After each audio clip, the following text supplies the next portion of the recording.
Magandang araw po sa inyo. Panibagong araw at panibagong video na naman po ang aking ihahandog po sa inyo, guys.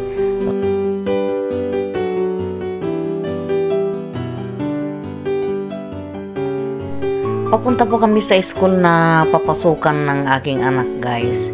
Medyo malayo-layo na din po dito sa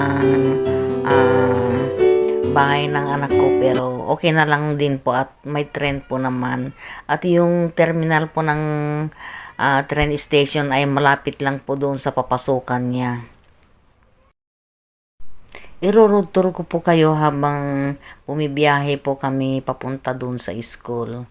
Kung napapansin po ninyo yung mga may-ari ng bahay po dito ay hindi mo makikita sa harapan, pero nasa likuran kasi naandun po yung kanilang mga sala. Hindi po uso yung mag-uumpok-umpukan sa harapan ng bahay po kasi busy po itong lugar na ito. Lahat po ng mga tao nasa kanilang mga trabaho.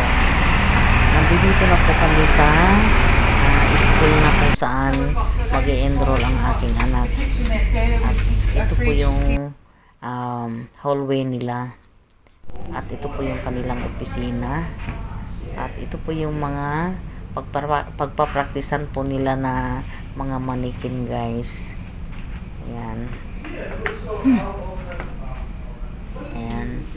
Ang pag-aaralan po ng anak ko, ito caregiver po muna. Kasi ito po ang madaling